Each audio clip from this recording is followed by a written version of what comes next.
I had just watched a video that said, do you remember what you were doing in 2017? And I remember exactly what I was doing in 2017. I was wanting to divorce their dad, and I had got the paperwork, and I filled it out, and he was calling me a lot of the time, just placating that he was very concerned because something had happened to me some months prior, and that he wanted to come back and I guess help me, save me, be a protector, whatever. And um, I remember screaming when I was at the gym. I remember screaming on the phone how I didn't want him back. I got the paperwork, and that he needs to stay at his job because I really am going to turn this paperwork in. My friend at the time, she was just like, just don't open your door.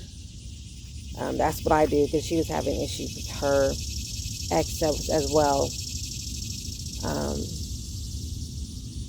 and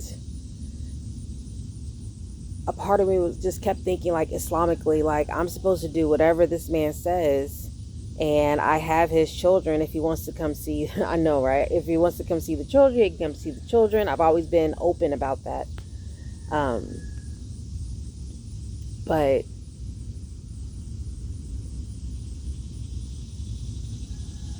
I didn't know, like, how to stand up for myself earnestly, because, like, I would tell him, hey, I don't want you. You can't come back to my house. Like, I don't know why you're trying to move up here. He never wanted to move up here, y'all.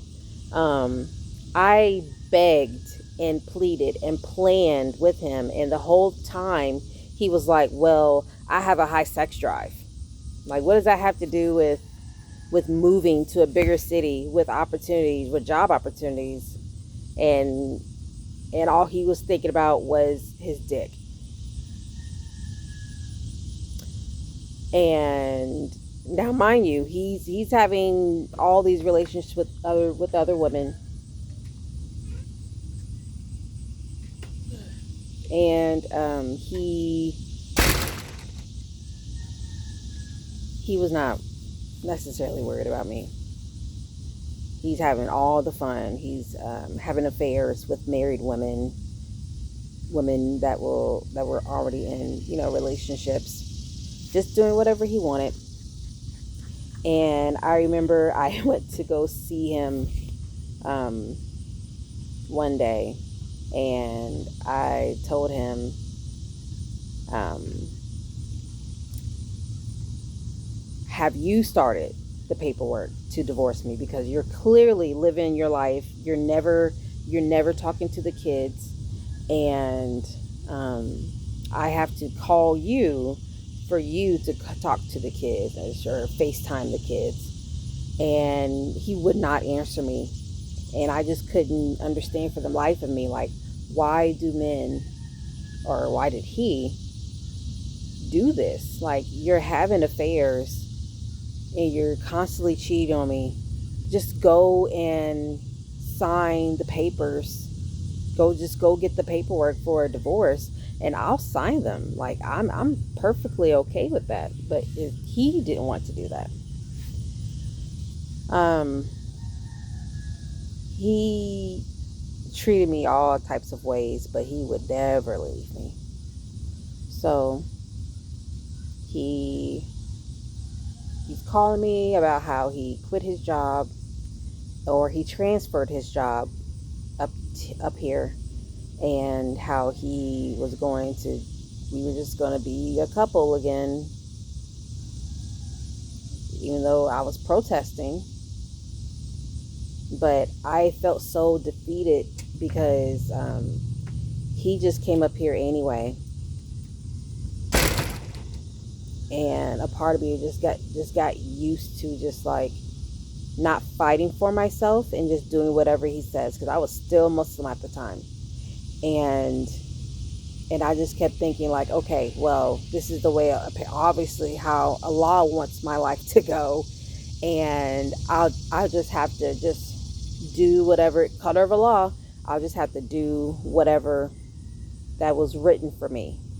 And it just goes to show like how freaking brainwashed I was into letting life happen to me instead of me having direction and autonomy over my own life. Because when you're a Muslim, especially a Muslim woman, and as much reading and learning and belief I had, there was no way around, like, you just have to do whatever there is no doing whatever you need or want to do for yourself, because according to Islam, that's not the way it's going. That's not the way that Islam, or how Allah has written your life for you. Like, when things happen in your life, is because it has to pass. It has to, it has to happen. So you just you become very complacent. And I did that under the guise of Islam, and that Allah is going to bless me, and I will eventually see this blessing only after I die, but never when I'm alive. So unfortunately, I got pregnant, and I did not want to be pregnant, because I was like dead set on, I just want to get rid of this man and live the rest of my life. I want to go back to school. The kids and I deserve better than this. I never wanted to be, in the type of neighborhood I lived in,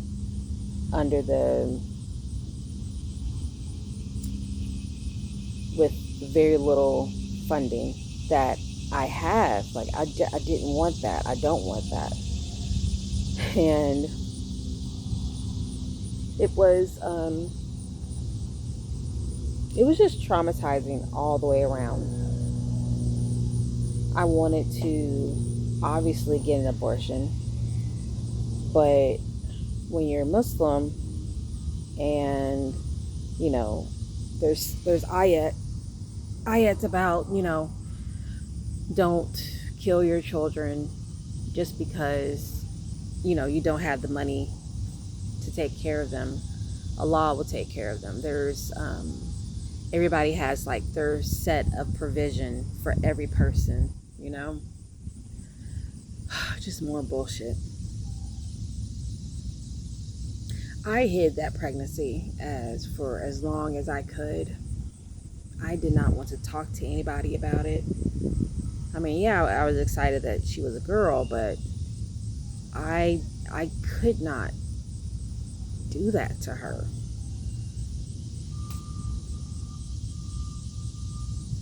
Because I wasn't mentally in the state of being a new parent again. And like, I already can't afford the 5 that I do have. But one day I sat in the masjid and I was reading my Quran, because I was like, I really don't want this right now.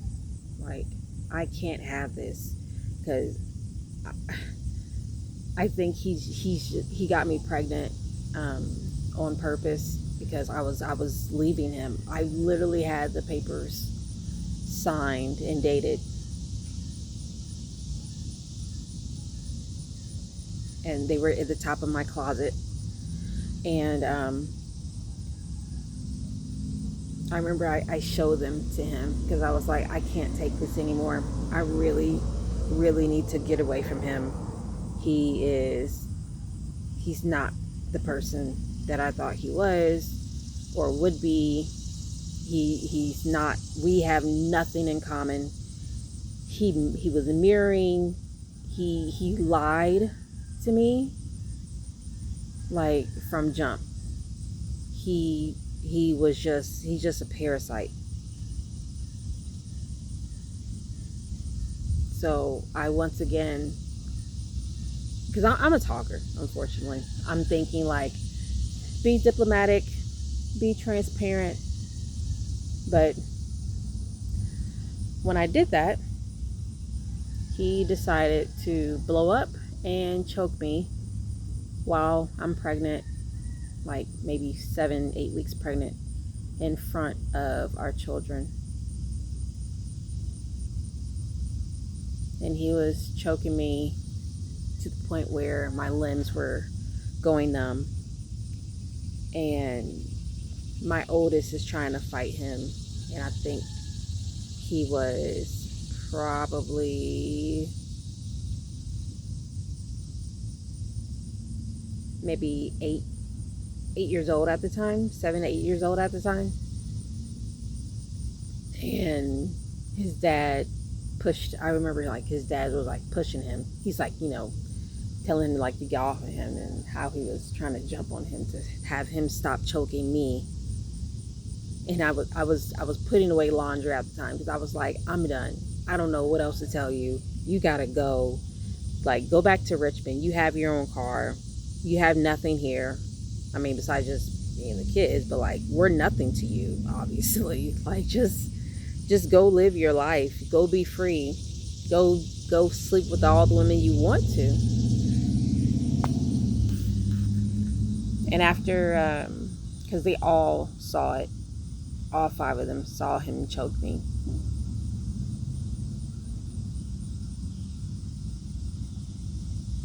I just remember like just trying to get away from him and try to tuck in my chin, so that he wouldn't have a good grasp of my neck.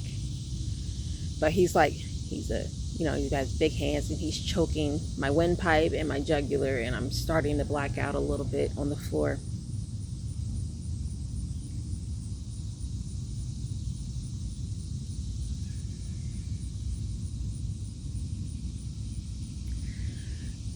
And the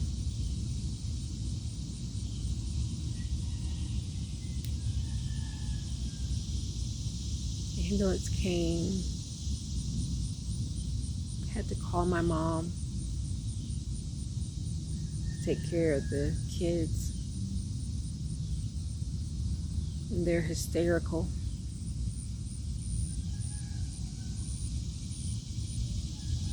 We all changed that day. That was, my kids didn't laugh as much.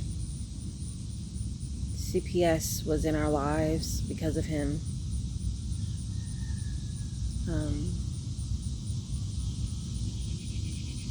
I was diagnosed. They just called it trauma, not PTSD or whatever. Having to talk to detectives, and like, I just wanted him to leave. Like, you're not hurting me. You're not hurting my feelings by leaving me, because you already left me so many times with the cheating, and constantly worried about all these other chicks with problems, white girls with problems, anybody who would give him attention.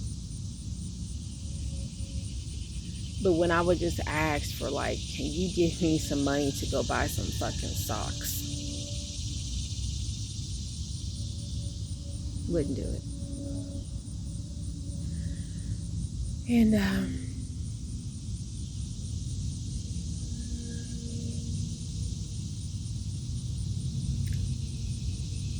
I just been under extreme stress since then. And I finally, so I have the baby.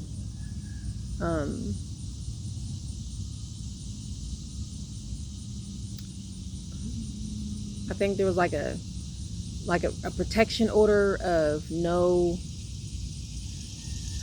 what is it called? Like no bad behavior kind of protection order.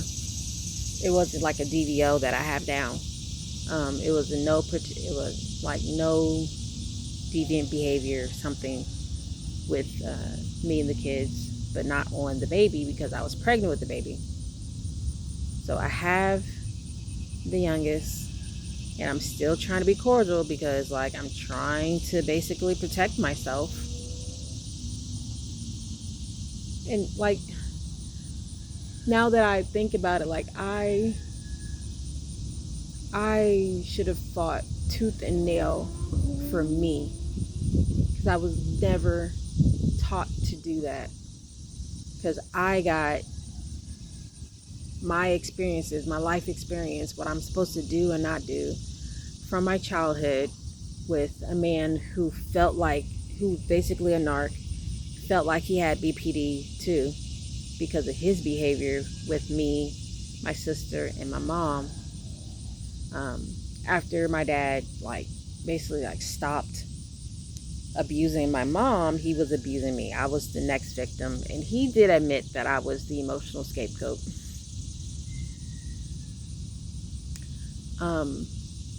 So as I'm older now, I'm not surprised how I couldn't stand up for myself, because I couldn't stand up to my dad. Islam is telling me that there's a blessing in fitna. There is a blessing, you're supposed to just advise your spouse, advise your husband, pray for your husband, make a dua for your husband, pray your 5 and make sure you cover, but Allah's going to bless you.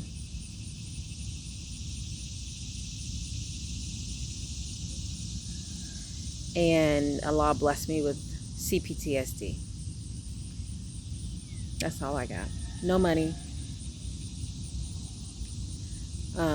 We're just all traumatized, living traumatized. I'm trying to parent traumatized. Allah never showed up. So it was at that time where I was thinking more and more that I don't think I can do this religion anymore. I don't believe in it. I'm reading everything, and I am praying every prayer. I am making wudu and doing a two rakat prayer, just like Bilal would do, that I'm reading for the hadith. Still nothing.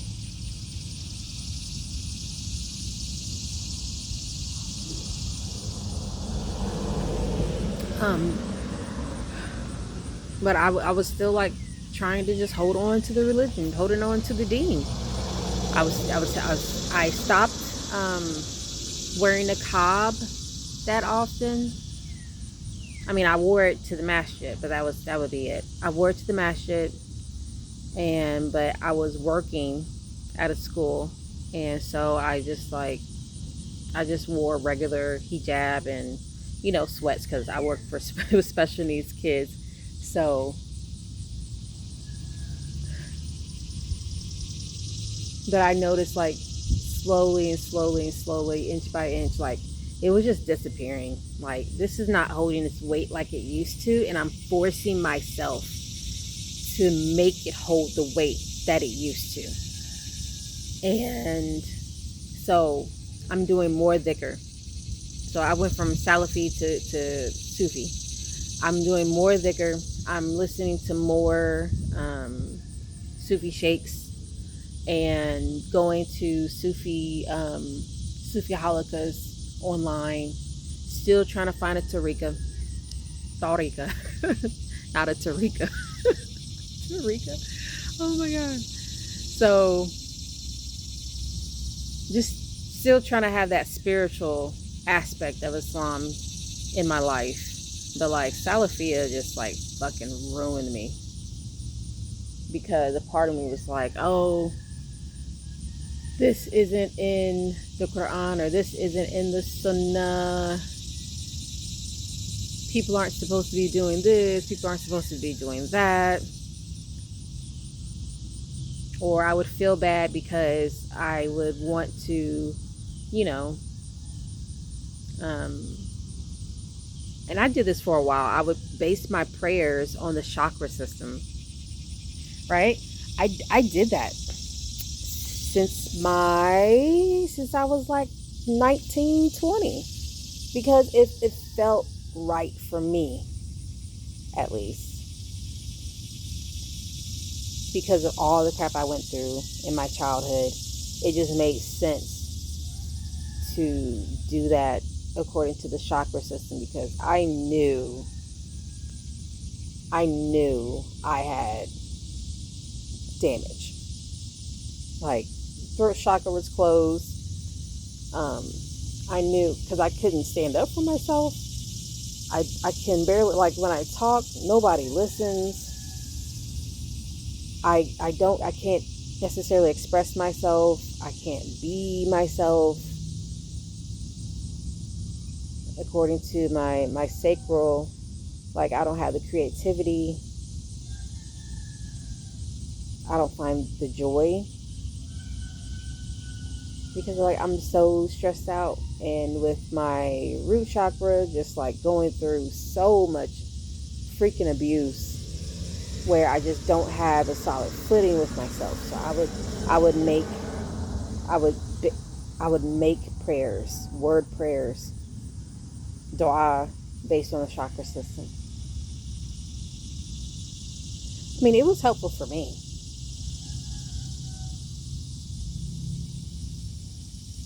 but just trying to do everything that I'm supposed to do according to Islam, and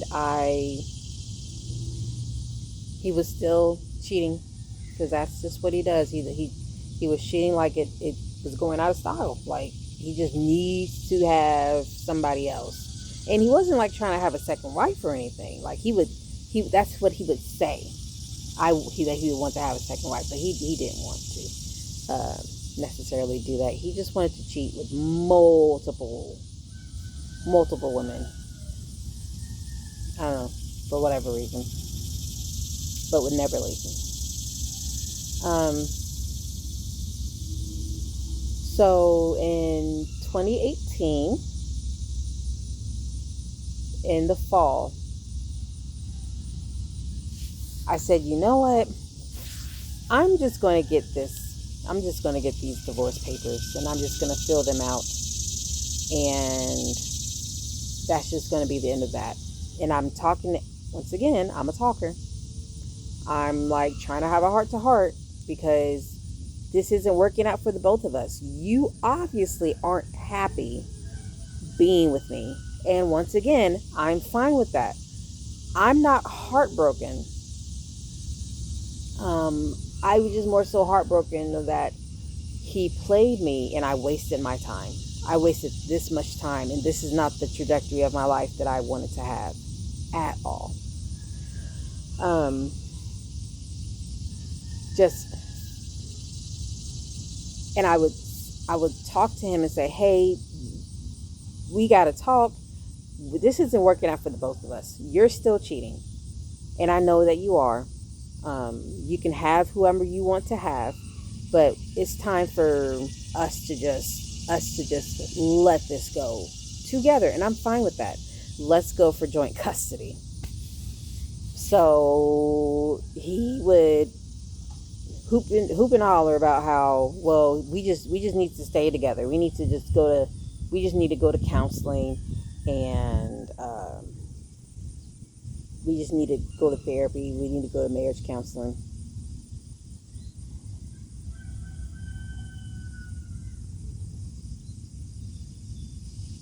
The problem is I gave him too much fucking grace.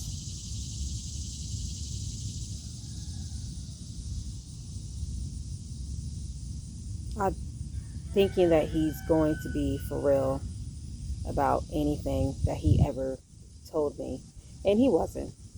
He just wanted me to shut up about leaving or divorcing him. And he would go to sleep. He would, nap at the time that he's supposed to have his therapy. But I went to my therapy. I went to my counseling every time, which led me to further believe, like, yeah, we gotta go our separate ways. I'm still thinking about the children. Like, I want my children to have a two-parent, whatever, not a two-parent household together, but like, I want them to have both of their parents in their lives. And he just would not cooperate with that. So it got to the point where, instead of keeping joint custody on the papers, on the divorce papers, I just put sole physical custody on mine, because he was just not, he couldn't give two shits about these kids. All 6 of them. So I turned in the divorce papers. He came up to my job and was creating havoc up there. The police had to be called at my fucking job. And I'm thinking, like, holy shit, I'm going to lose my job because of him. I don't have a degree.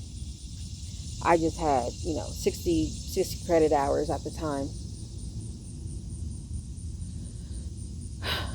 And he's like crying to the officer about how I'm divorcing him.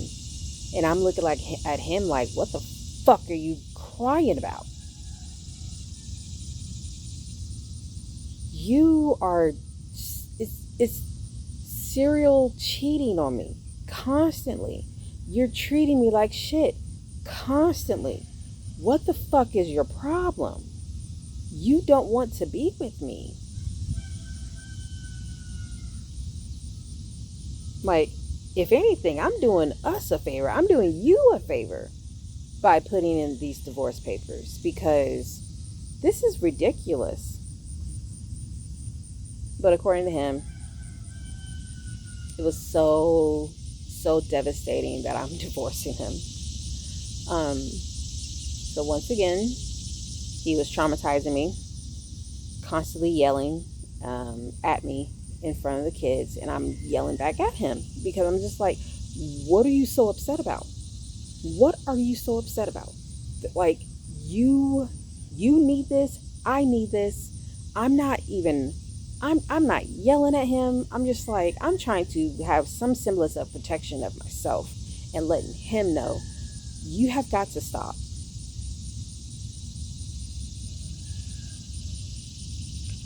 Terrorized me and the kids. Terrorized. And I didn't know what else to do. I'm over here calling non-emergency police, because like, he's yelling at me and he won't leave my house. And I even looked for a fucking apartment for him.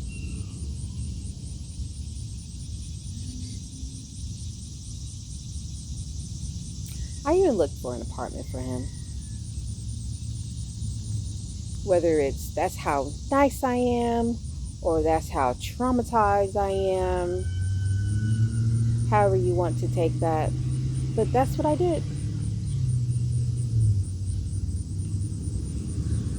He's in a city that he claims that he never wanted to live in. Him and his mom were like, what's the word I'm looking for? Trauma bonding over the possibilities of what could happen in this city. And I'm just like looking at them like, why do y'all think that's going to happen? Like, just don't deal with certain people and nothing would happen to you. But yeah, found him A 1 bedroom apartment, all utilities paid, around the corner from my house for him. I calculated everything. I was like, this is only going to be so much a month. You can't afford that. I mean, you can afford to give old girl this much money for her child that she does not have custody for. You can afford this. Because I'm just like, I'm still coming from the Islamic point of view of like, divorcing amicably. And, but he was like, no, no, no, no, no. It's not supposed to be that way. Kind of, I don't know. He says something like that. Like, I don't want to divorce amicably, or there's nothing nice about this. And I'm just like, I'm being as tactful and respectful as I can, because you obviously don't want this divorce, but you need this divorce. And I'm always like trying to save his ass.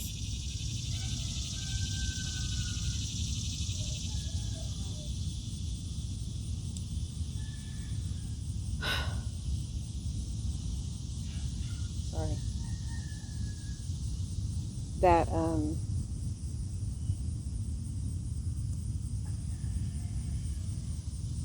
so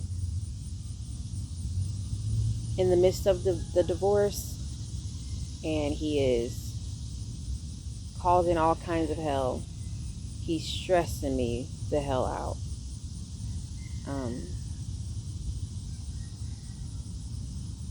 And I even noticed how stressed I was, because I'm having some very concerning chest pain. And at 33 at the time, I was like, if I continue this, I'm going to die. Not him. He'll be fine. But I'm going to die just from the stress, the chest pain. Chest pain I've never had before.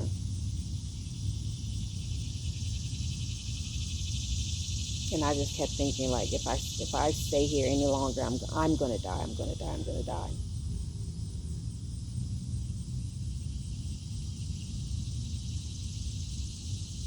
So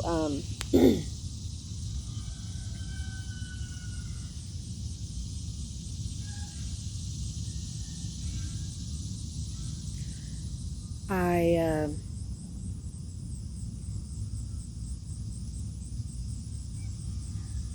I was able to get the divorce. Now, of course, the day of the divorce, he's still talking my ear off about how we just need to stay together for the kids. We just need to stay together for the kids. And I was the one that was staying together for the kids. I'm not creeping out. I'm not doing any of this stuff. I'm not doing what you're doing. I'm demonstrating that I'm here for the family. But when I was getting that divorce, he just kept saying, I'm tearing the family apart. You know, what narcissists do. Same thing they always do. Blame you, turn it around on you. But I'm not cheating on him. He's cheating on me. He's cheating on the kids, because he wants to help this chick who doesn't have custody of her kids, or whatever white girl gives him a sob story. I mean, let's just call it for what it is. That's just what he was doing. It's like making me feel bad as we go through this. And the lawyer that we had after he choked me, we had that same lawyer for the divorce. And she quickly signed that, because we were just in her courtroom a year and a half prior, because he choked me while I was pregnant. I'm like, Okay.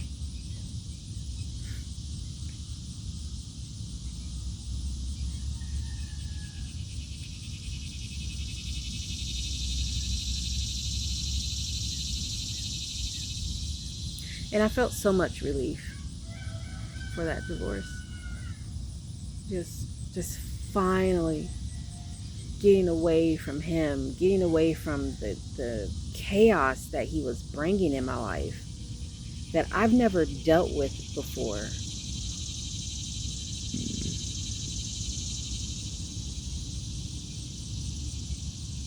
Never had experience with before. And also at the time, towards the um, end of that, I went back to school. My job had a community college grant that you can go to a community college for free, and I finally took advantage of that. I finally did that because, with Islam, you can't be in debt. According to Salafi Islam, you don't necessarily need a secular education. And that's all I had wanted to do, was I wanted my degrees.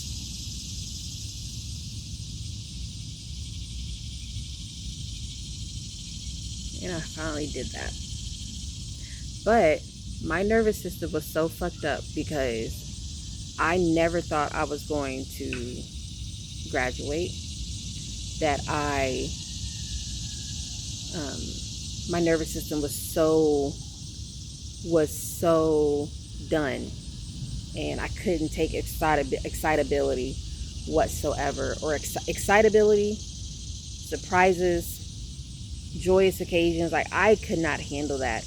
And I just remember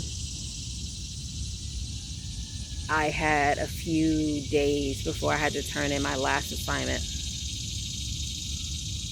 before I had the okay to graduate, and nervous system took me right to the hospital.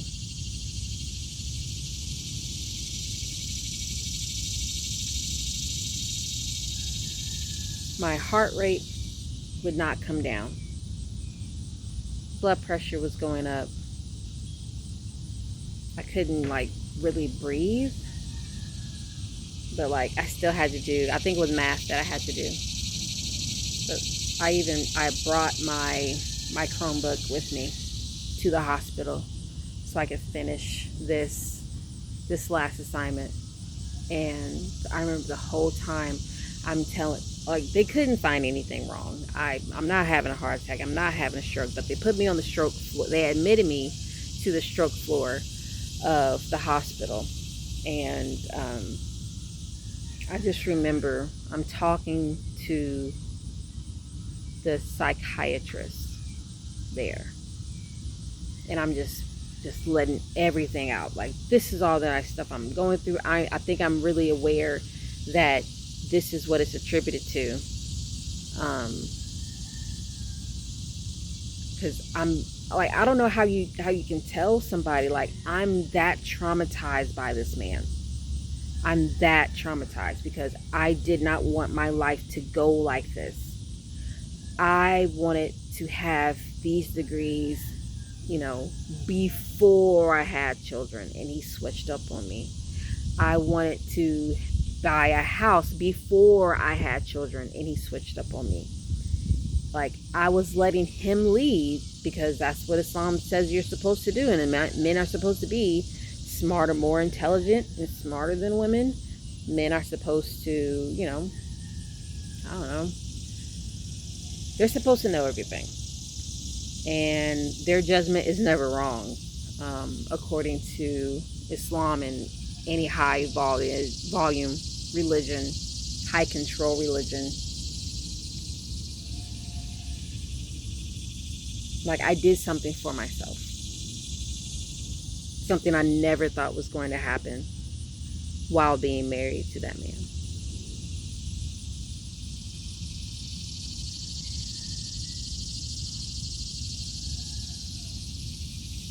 trying to tell these people, well, he's choked me, he's always scaring me,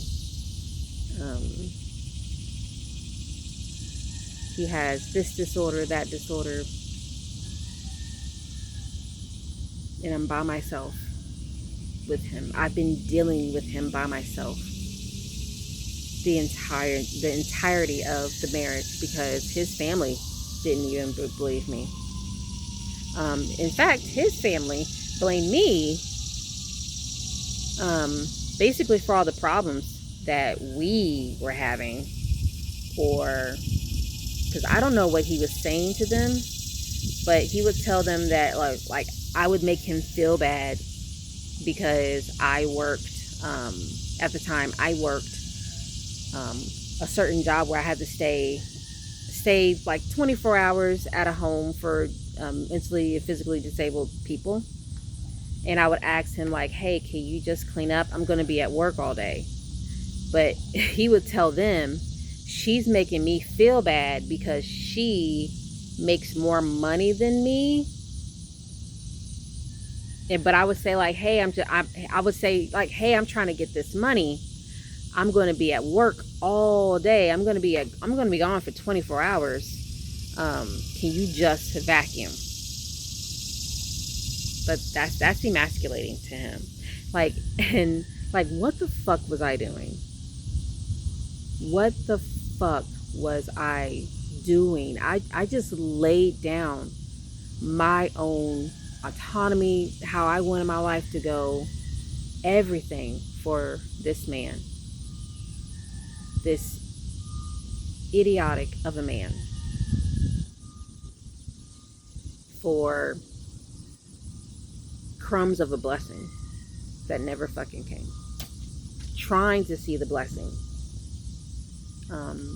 in the prayers, in the covering, and even in the bullshit that I was going through with him. Like, okay, Allah is going to come through eventually, right? Like, where are the angels to help me with this? It was me digging myself out of a hole time and time and time and time and time again.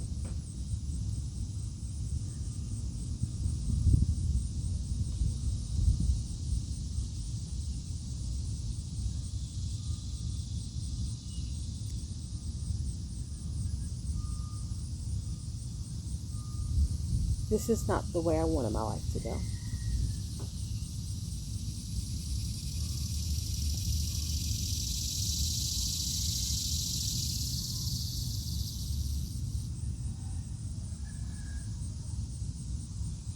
If I just stood up for myself, even just back then, almost 20 years ago, my life wouldn't be the way it is now. I would not be a single mom of 6.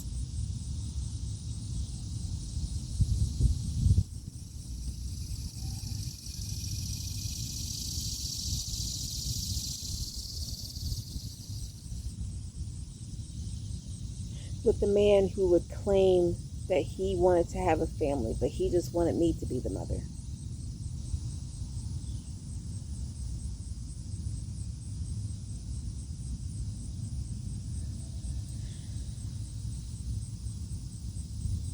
Because he felt bad about his life. He felt bad about the way that his life was going for himself. That I also need to feel bad about the way my life was going. Because misery loves company. Like, for real. He was miserable. I wasn't miserable. I'm shooting the breeze. I was shooting the breeze. I got my own place. I had my own car. My credit score was great.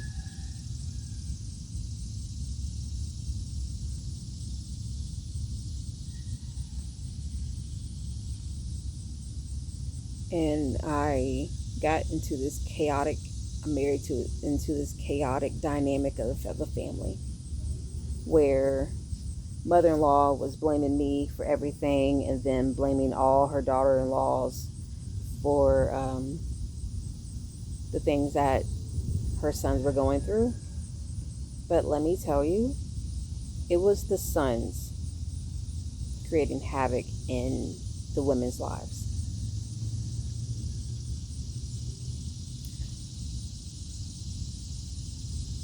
One brother, now deceased, became a teenage dad, and he was forced to marry her.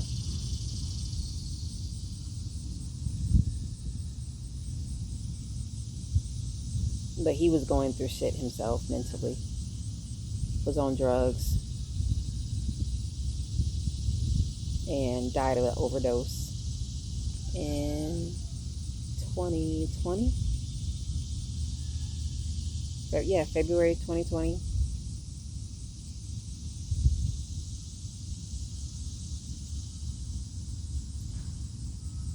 I swear he just like felt like he just didn't have a chance.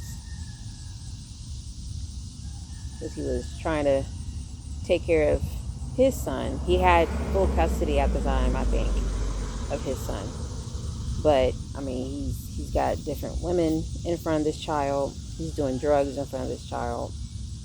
Probably dealing drugs in front of this child. Committing crimes in front of this child.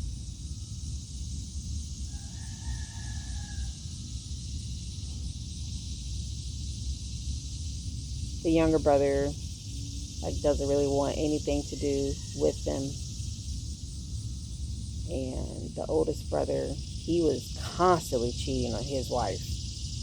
I feel so sorry for her. Because I had the fucking notion to think like, okay, well maybe I married the better brother because he wasn't cheating on me at the time. Like rose fucking colored glasses type of vibe for me.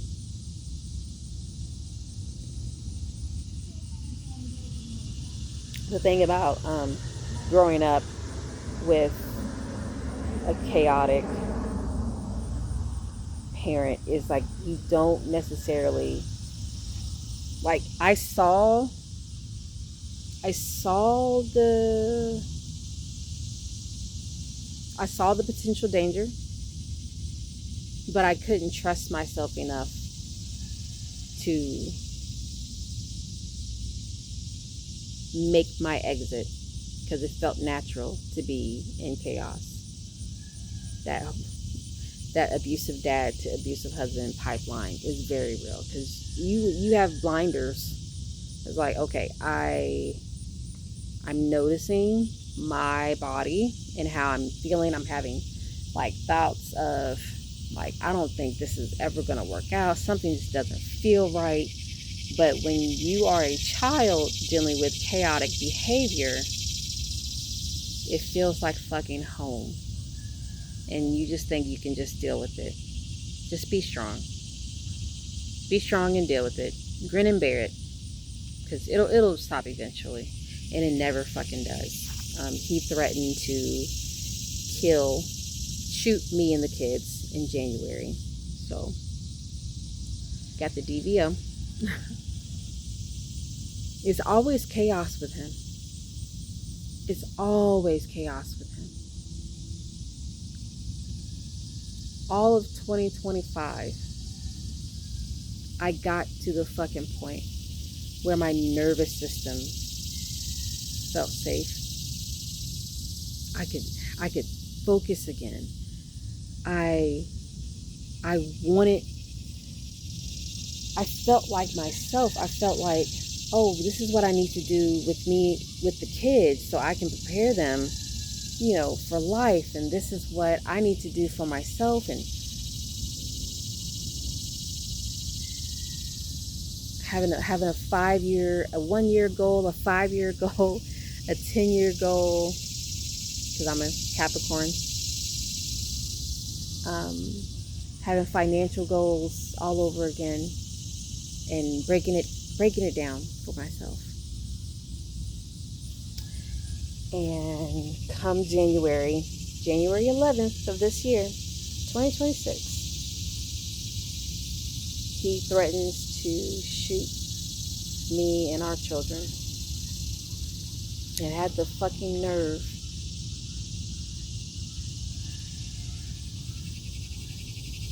he went to go get his guns. Like, I knew that he had a gun. I didn't know he had two. And he was threatening us on the phone. And I'm screaming at the kids like, yo, we gotta go. We gotta go. I was like, I don't care if you have shoes on. Don't bring anything. We just have to get out of here. And he actually thought that I was going to stay at home with the kids while he brought his guns over to my fucking house.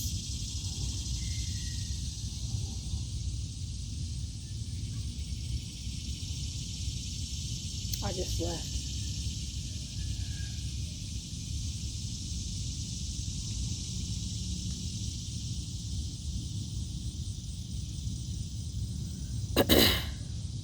I just left.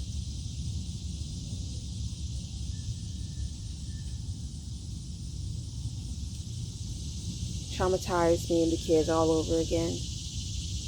And once again, we all changed. My nervous system went right back into not being regulated. I didn't feel safe at all. And I worked so hard. I want to say upwards to maybe 2-3 years of just calming myself down to feel just safe some way, shape, or form, and allowing myself to be the leader of my own life.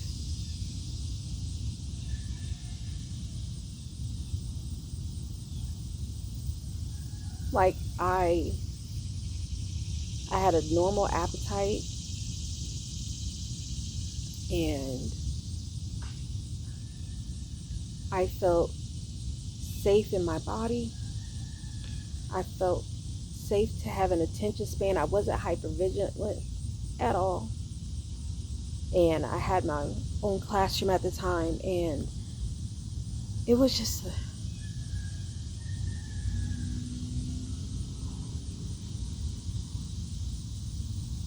to finally feel like I'm not, like, unfortunately CPTSD is mostly just replaying in your head and your nervous system just on a 24-hour basis. And I didn't have that. Like, I would tell my brain stop thinking about him, and it would just, like, the picture in my head would just go to nothing.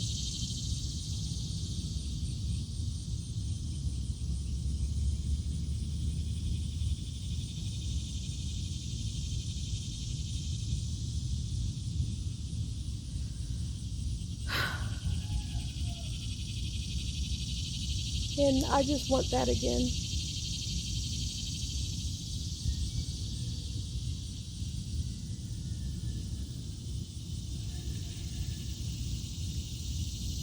And I'm just like,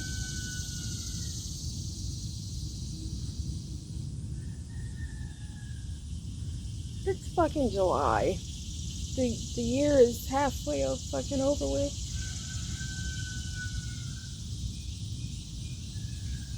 And I feel like I'm spiraling.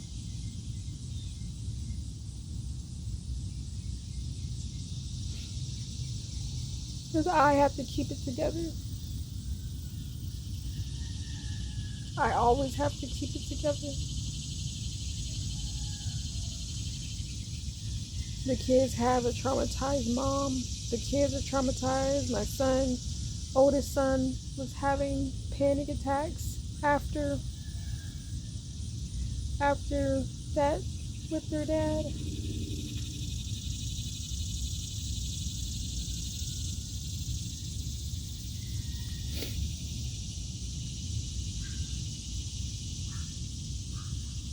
and I was going to work every day.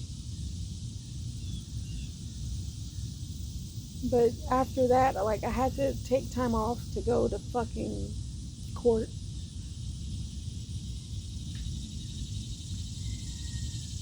And the DVO, um, when I got the DVO,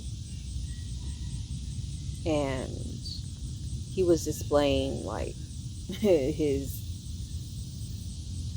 himself, dysregulated self,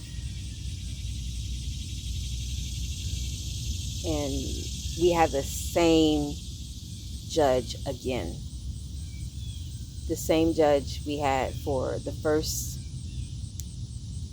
when he choked me, the who was also our divorce judge and who is now our DVO judge. She looked at me and she said, "Miss Blackman, do you still feel like you're in danger?" A part of me wants to say no, because he hasn't been back to my house. The guardian ad litem,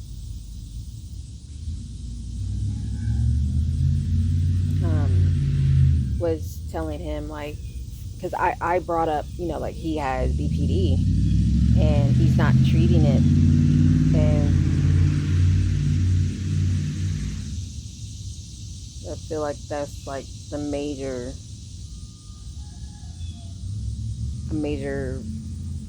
reason for his behavior. No, it's the NPD.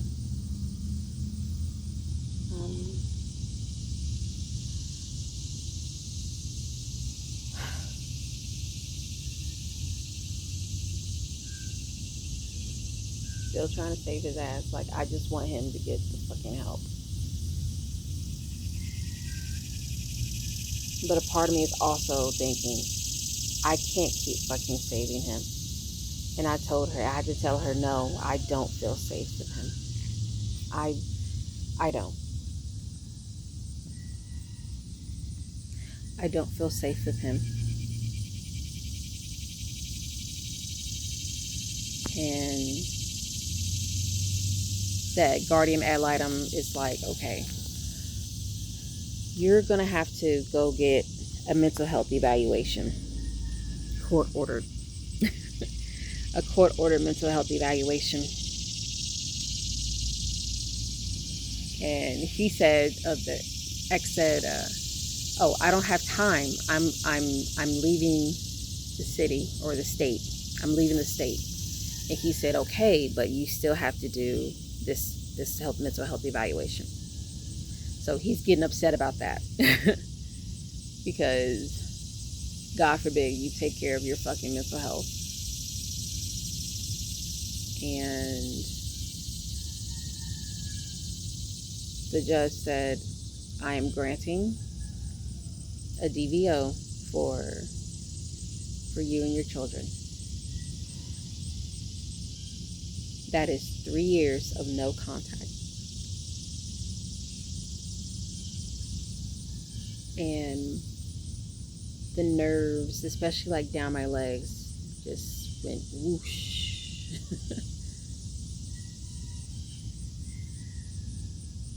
It's like I don't have to see him or hear from him for the next 3 fucking years. And I just started, my breathing changed, and like my shoulders lowered. And I just kept thinking, like, oh my God, like, people finally believe me. They granted me the DVO and they finally believe me. Because when you going through so much shit with this person, of nobody believing you, nobody believes that his family doesn't believe you. They believe what he says to them. And it took years. Like the oldest brother, he lived with us for a little bit, and he's like, oh, I don't think Tacoma was lying. He really is starting stuff, because he would like hear me and his arguments. It's like he really is just starting stuff between like him and me and his mom.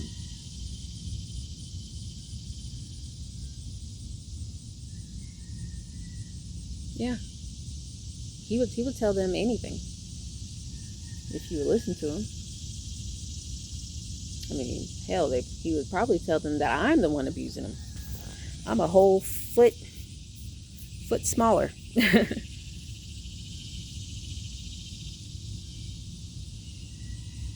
Covered from head to toe,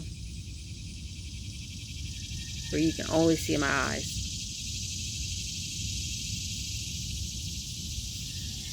But he had them convinced that I was a problem.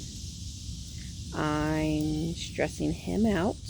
I'm stressing out their poor, precious little boy.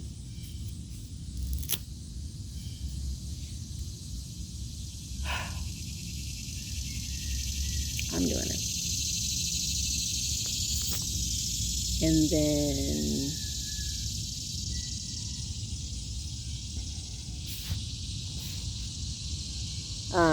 he got upset. He didn't even try to listen to what anybody was saying after that point, after they granted me the DVO. And he just went up and left.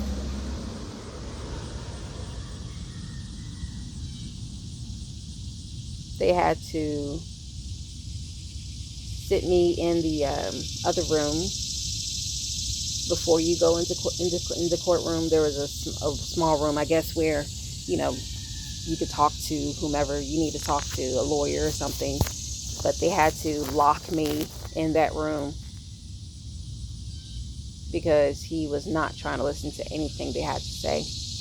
And all the guardian ad litem was like, he needs mental help.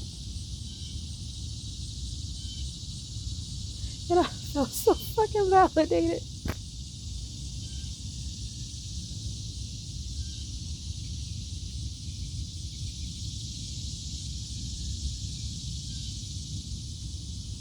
I felt so validated. I was trying to, I am divorced, we are divorced, but I was like trying to leave this man for years. Trying to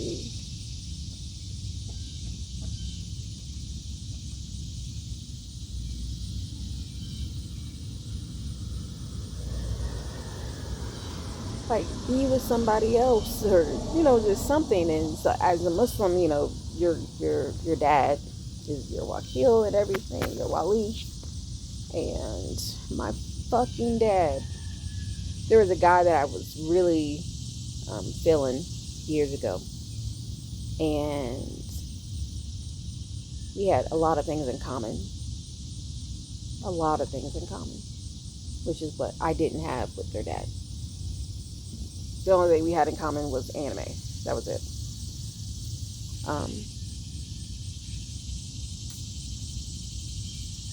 My fucking dad told the guy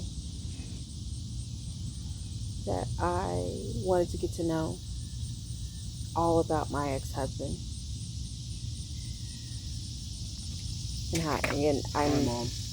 I'm gonna get dressed right now. And how I guess I needed to stay with him because I have children with him. Pipeline.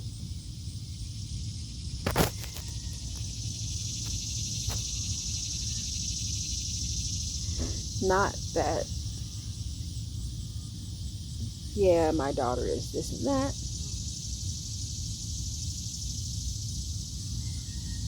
Nothing. All he talked about was my ex-husband to this man that I wanted to get to know for marriage. And when I tell you, threw me under the fucking bus. um, I'm talking, I was asking the guy, hey, how did talking to my dad go? And he got really quiet, and he said, all he talked about was your ex.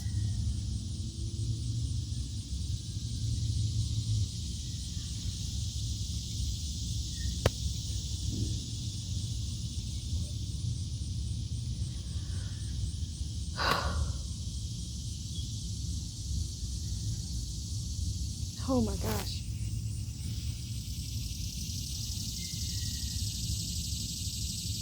Now you see why. I see why I got myself in this predicament with him, with the ex, because my dad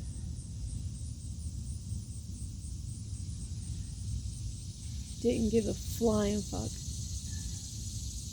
about my safety and hasn't cared about that. Hell, my whole fucking entire life. Every time I would talk to my dad about marriage when I was younger, it was, well, you don't need to get married. You just need to go to school. And I'm like, okay, I plan on going to school. I will go to school, but I'm also a second generation Muslim, and like I need better advice than whatever Islam is saying, like, oh, just fast. Like,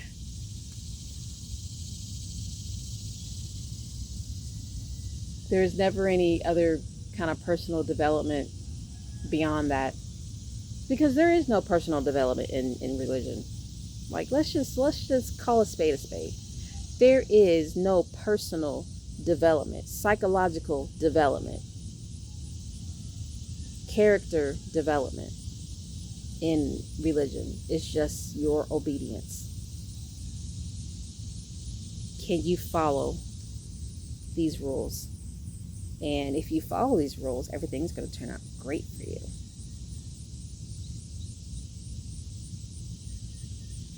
I never had a fucking chance.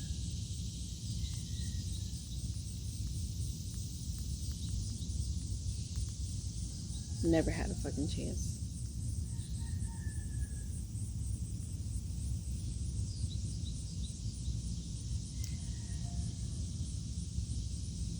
So yeah, I needed to get that out. I'm sure later on I can say more, but I needed to get that out.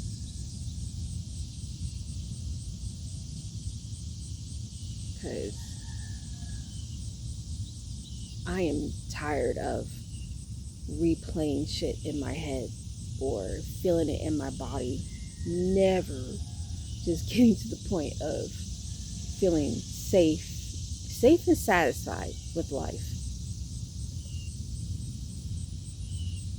That's all I want. How do you feel safe and satisfied when, like, you're just abandoned on all fronts when it comes to dealing with these people, BPD and MPD, just abandoned on all fronts.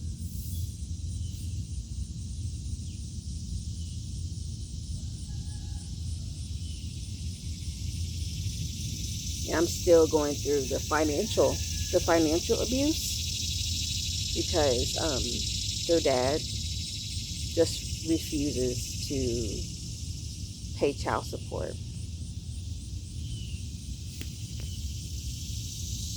So that's one thing he always would be, I don't know, stressed about. But but you're giving to your kids. They're your kids. They're your children. Like, I don't think any of the kids look like me. I think they more so look like him and his family. But they're all his.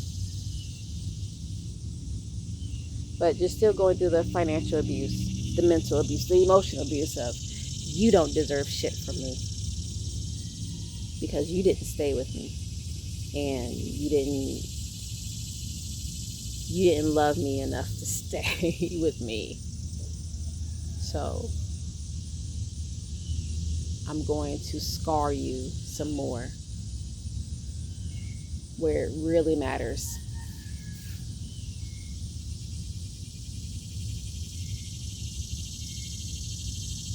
Because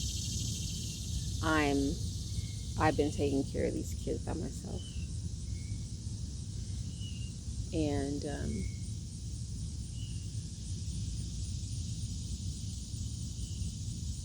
they don't deserve that.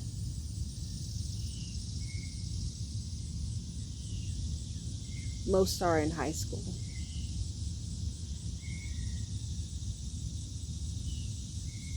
I just have one elementary kid. And he couldn't give two flying fucks about them.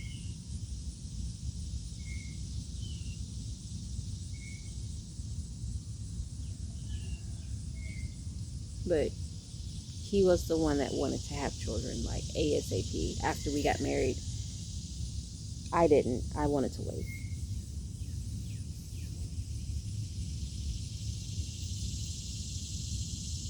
But once again, I just let life happen to me. I let life happen to me. I let chaos take the reins of my life. And now here I am, stressed and disassociating all the fucking time. I feel like I'm gonna die every day.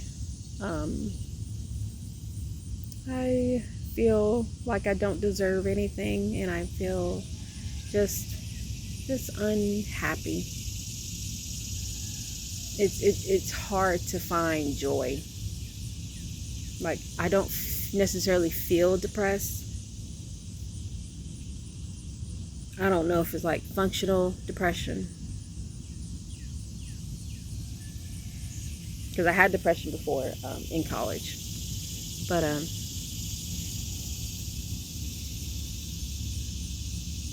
this isn't living, you know. This isn't living at all.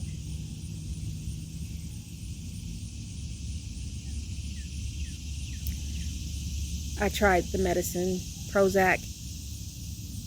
I felt great for 2-3 days, and then it went downhill from there because I didn't want to leave my house. I got agoraphobia with the Prozac. I tried. I tried.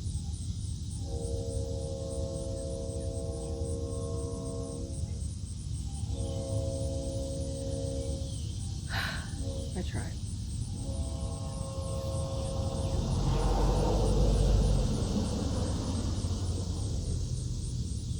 So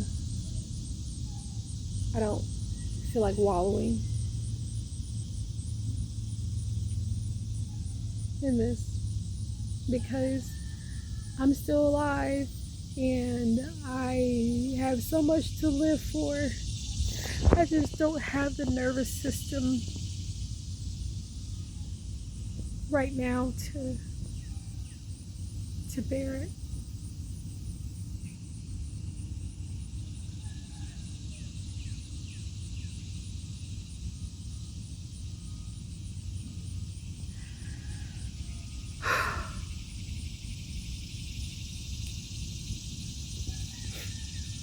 I think about the difference between my life and my sister's life. Grew up in the same household. She went on to get her PhD, and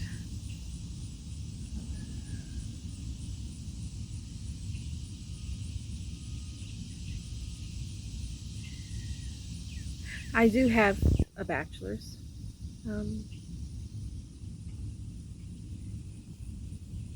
Took 20 years to get to that point.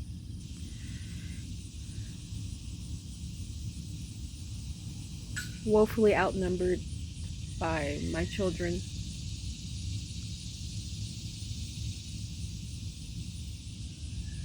And not living the life that I wanted to have for myself. And not knowing how in the hell do I even get there now. At this age, with this many children, and I can barely get a fucking break because I have to work so hard every day. And not just like with job wise, but like everyday work.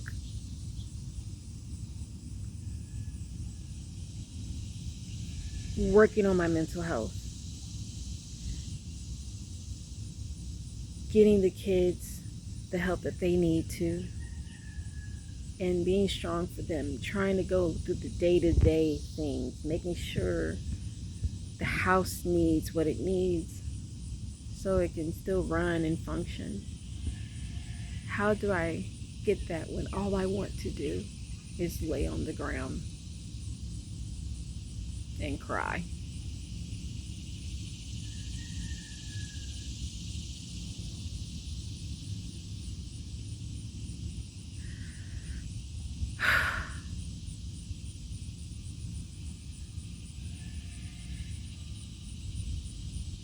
So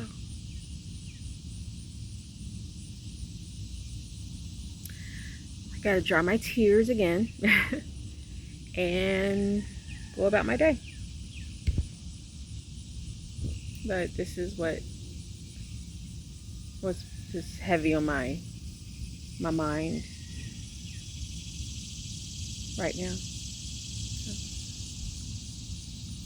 thanks for joining me.